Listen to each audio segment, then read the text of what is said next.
All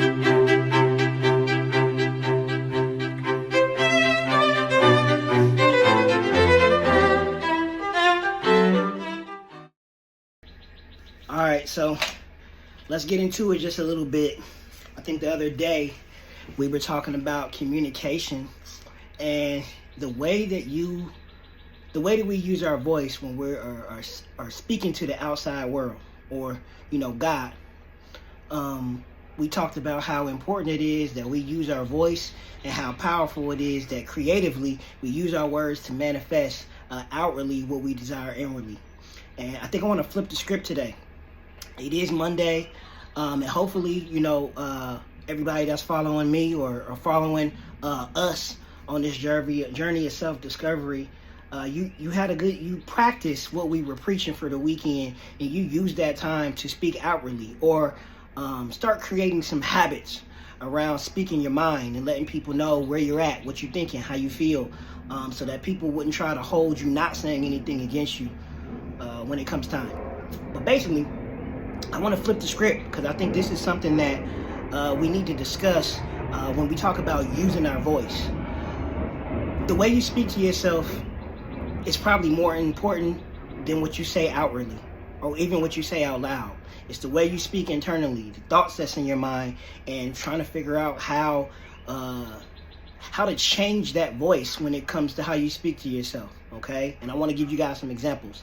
For me, typically, anytime I'm thinking, or anytime I'm weighing decisions in my mind, or anytime I'm speaking to myself, I have programmed my self-conscious to speak to me as the 50-year-old me. So the 50-year-old me, that Eddie, has the car I want, the house I want, the woman I want, which is the one I got now. My career, my company is built out the way I want it. People see me the way I want to be seen. I dress the way I want to dress. Like, everything that he is everything that I aspire to be. So that voice is the voice that speaks to me. When I look in the mirror and I have these thoughts going through my brain, that's the person that's speaking to me. When I've done some shit that I know I wasn't supposed to do, or when I need that pep talk to myself, to, hey man, get out of bed and get this thing done. Hey, make sure you work on this thing today that you've been saying you've been wanting to do. It's not me here in the present or in the past. It's always the future me. And I have worked on myself over the years that's the only voice I hear. It's him. Eddie, 50-year-old Eddie, golden years Eddie. Dad, he got his shit so down packed. He is the only person I would ever listen to, because he's already done what I'm doing now, and for the next 7-8 years until I get to him, he's already done it. He's already accomplished all these things. So I listen to him. That motherfucker know what he talking about, okay? And that's what I mean. So as we are focusing on using our voice outwardly and projecting the context behind our words into the world, so that not only we can hear ourselves, but so God can really hear us, it's important to focus on the way you talk to yourself. Okay, because a lot of our thoughts and a lot of our words to ourselves are built around self-doubt. Okay, so this is where the ego comes into play, because this is one of the areas where I think that the ego can serve you best. And what I mean by that is there is absolutely nothing that I think I can't do. I mean, it's not one thing on the list of things I can't do that's actually written down on there. When you look at the things Eddie can't do list, that motherfucker is blank. It's not nothing I can't do. And I make sure that my subconscious is built that way on purpose. So I've been telling myself for years, for decades, that there's nothing I can't do. So when it's time to study, when it's time to learn, when it's time to change, when it's time to evolve, there is not a iota of, what is this? What's this mean? A nanogram. I was about to say milligram. There's not a nanogram of doubt that exists in my mind. I can do all things. Earth got me fucked up. There's nothing I can't do. Anyways, I'm saying that egotistical part of my subconscious is where the ego comes into play, because that's how I use my ego for my greatest benefit. Because there are some things that I possibly can't do in reality. I don't even like to, it sounds disgusting to me to even say it out my mouth. But that's because that's how I have to use my ego for my greatest gain. Because if I actually look at things holistically and I actually think about what it is I can accomplish in this world, I'm not speaking from a materialistic point. I'm not speaking from a negative space. I'm only talking about things that make me better. So there is nothing I can't do that can make me better. And I want y'all to think about that, because here's what I mean. Using words like try and using words like I'm thinking about, I'm possibly, maybe I can do that. Like those kind of words, your body is listening to you. Your spirit is listening to you. Your mind is listening to you. Okay?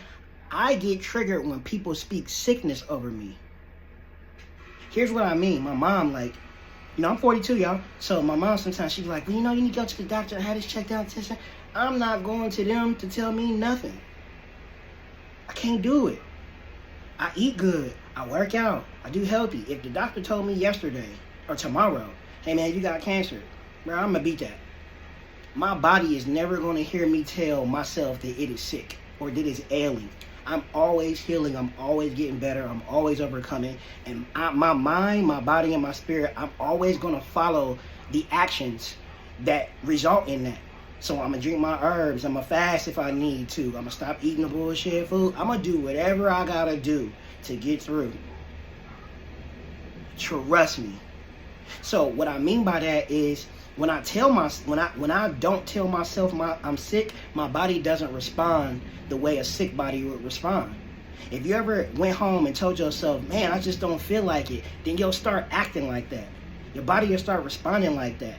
When I get a headache, man, I go get in a treadmill and walk that thing off. I sweat. When I get a cold or the flu, I wrap up. I'm going to get on the treadmill. I'm never going to let anything defeat me.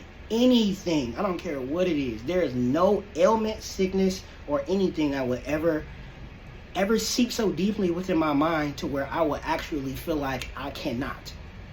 And when I say I cannot, I mean I cannot anything. ... etc. Add whatever you want on to the end of that. And I say that so confidently because that's how you have to program your subconscious. Because once you start feeling defeated, if you think about it, there's reality and then there's your mind, right? Your mind and reality are two different things. In my mind, I can do this, but in reality, that might not necessarily be true. So you got 50% of this and 50% of that. You might be 50% sick, but then when your mind follows where reality is, you are fucked. Because once you tell yourself, I'll give you an example. I don't like this place. It could be work. I don't like this job. That may be in reality, but once you start putting it in your mind, guess what? You start slacking off on your work. You start showing up late. You start making excuses why you can't produce your numbers. Like, it's just a snowballing effect. So my mind is never going to be in tune with reality. Not ever. Not ever. Don't ever attune reality with your mind. Your mind should always be in this fictional space where you can create all things. You can manifest all things. Money is abundant. Love is abundant. Like anything on the positive side of the spectrum. Grass is always green. The trees is always beautiful. The sun's always shining. Ain't no clouds, ain't no rain, ain't no nothing. Like everything is always as beautiful as you need it to be to keep that positive psyche of you accomplishing and goal setting and loving and giving out and receiving positive energy back, because that's all you got. It's this. Reality is a whole different thing. It's ghetto out here on earth, bro. It's dirty. People dirty. Earth dirty. I don't know if y'all been out here or not. But it's dirty. Seriously. I mean, not all of it, but a lot of it. A lot of it is dirty. I'm not really a germaphobe or anything, but there's a lot of stuff I'm just not touching.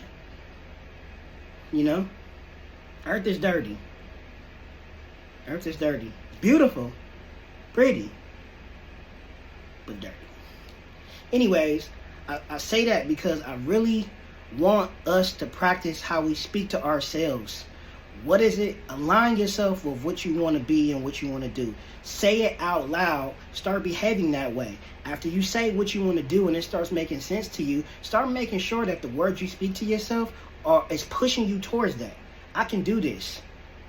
When you say, I'm going to try to start doing this, don't wait until the first. Start today. No, you know what? Let me jump on this today. Let me start doing it today. Because when you say try, that means you're putting it off. When you say maybe, that means you're not sure. So your ancestors, the universe, your spirit guides, God, whoever it is listening to you like, man, this motherfucker is confused. They don't even know how to give you what you want. They don't even know how to give you what you want. I don't know if y'all know this, man, but God will not give you some sauces.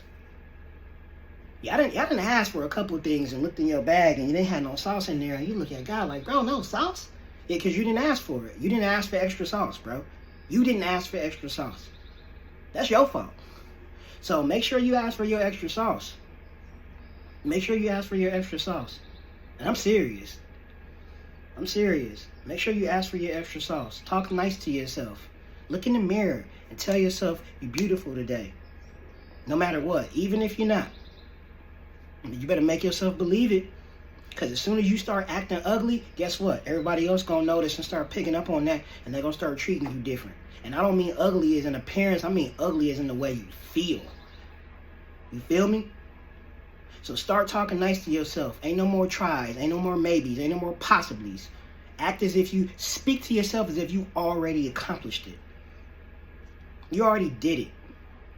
So how does it feel? You tell yourself how it feels that you've already accomplished this thing. And you ask yourself, okay, Eddie, from 30 days from now that you have already accomplished that, tell me what you did on today's date that made you move closer to that. And when they tell you what they did, then you can just do that today. Okay, me, future me, for the rest of this week, since you already done this, Mr. Smart Guy, tell me what I should be doing the rest of this week that helped you accomplish it. And I guarantee you already know the answers because you're talking to you. You would never lie to you, or would you? I'm gone. I'm gone. I'm gone. I'm going to leave y'all with that because I love y'all. So I'm gone. I'm about to smoke a cigar on my porch. Bye, y'all.